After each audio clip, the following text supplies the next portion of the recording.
Muy buenos días, jóvenes de primer semestre. Bienvenidos a su clase de ética. El tema que hemos estado hablando, tratando últimamente es acerca de los códigos morales del pasado. Ya vimos el código de Hammurabi y el código o los códigos medievales.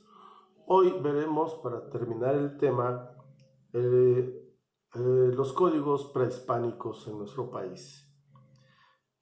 Se establece que había tantas diversas culturas y poblaciones en nuestro país antes de la llegada de los conquistadores que cada población tenía o cada cultura tenía sus propios códigos.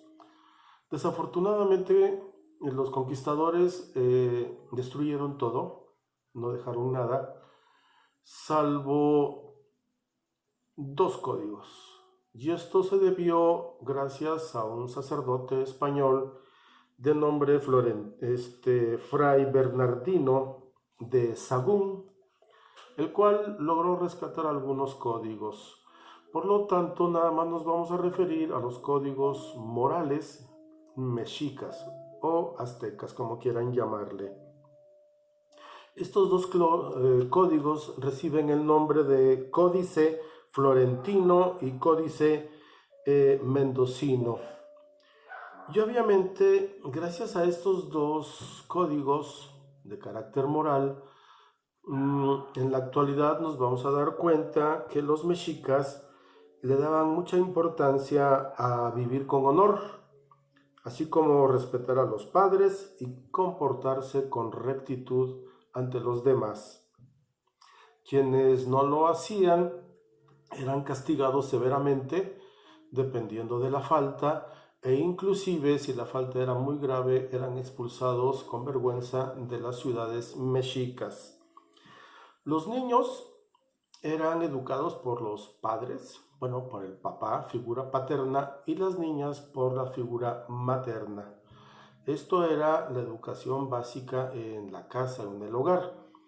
Y posteriormente, ya los niños en esa época sí iban a instrucción, y obviamente habían personas que les daban instrucción precisamente para tener este tipo de códigos morales.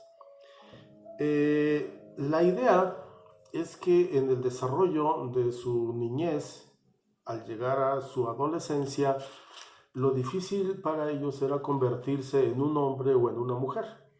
Y por eso se decía que se podrían convertir ya en adultos cuando tanto el hombre como la mujer tuvieran un rostro o tuvieran un corazón. El rostro es decir, darse a conocer como una persona honorable frente a la sociedad, frente a los suyos. Y el corazón implicaba ser piadoso, ser caritativo con sus conciudadanos. Hasta entonces se podía considerar que una persona alcanzaba su madurez. Las personas entonces tenían la obligación y la responsabilidad de comportarse de manera recta, lo más recto posible, y así obviamente podrían vivir dentro de las sociedades mexicas. Cuando eran niños, estas personas que educaban a los niños les recitaban lo que hoy podríamos llamarle los consejos de la abuela. En ese entonces eran los consejos de los ancianos que venían de una generación en otra, y obviamente era un adoctrinamiento para que los niños alcanzaran precisamente la madurez. Bien, ¿por qué hemos hablado de los códigos del pasado? Bueno, los códigos morales, obviamente. En conclusión, veremos que estos códigos que existieron en la antigüedad, en la actualidad ya no pueden existir.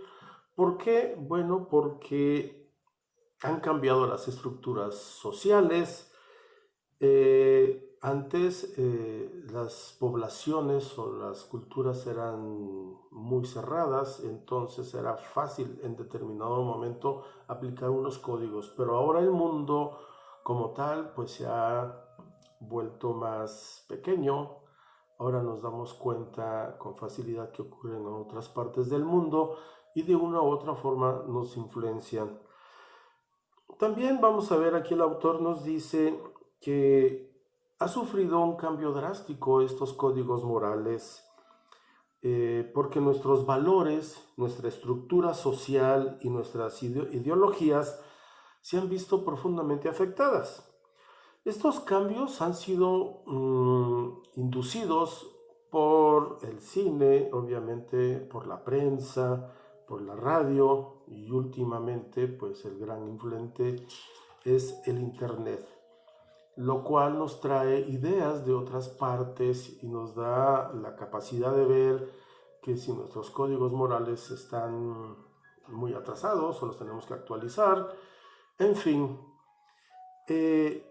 Obviamente que los códigos morales y los valores han cambiado tanto que han influenciado también en la organización familiar, ya que vemos que ahora los matrimonios, como ejemplo, ya no son tan jóvenes como eran en la época de nuestros abuelos.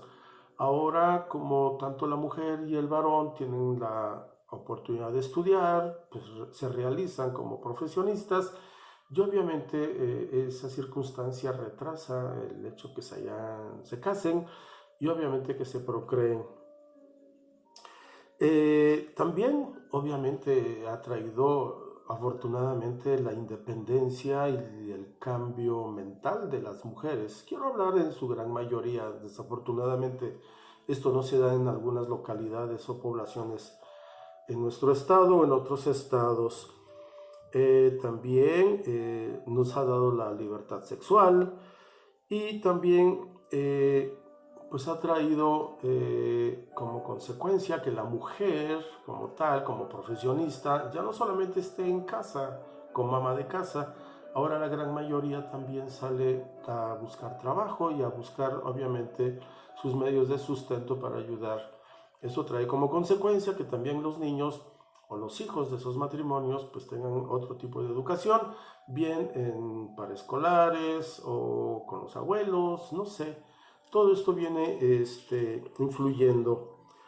Entonces, ante todo esto, ya no se trata de adoctrinar a alguien, tú debes hacer esto, tú tienes que hacer esto.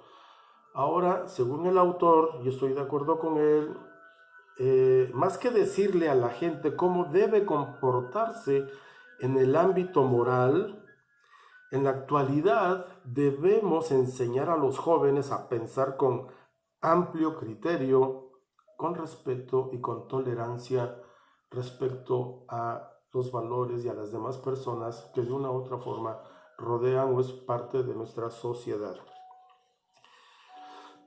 Existe también algo que no se ha perdido, aunque no esté escrito, se llama el código profesional.